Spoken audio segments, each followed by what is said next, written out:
Hey everybody, Vince Crisler here, the Chief Information Security Officer for Celerium.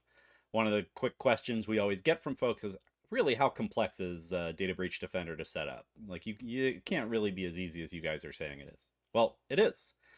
It's very quick and easy. The first thing is, if you have a compatible firewall, that firewall needs to send log files to our secure SaaS infrastructure up in AWS.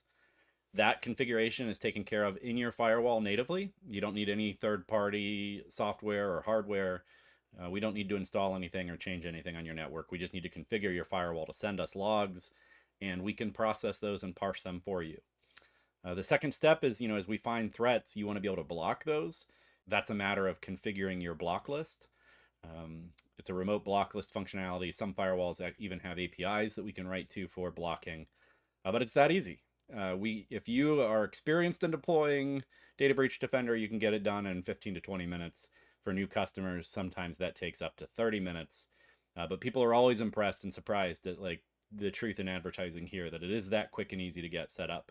So let us know if you want to learn more. We'd love to show you how it works and how easy it is to get set up and configured.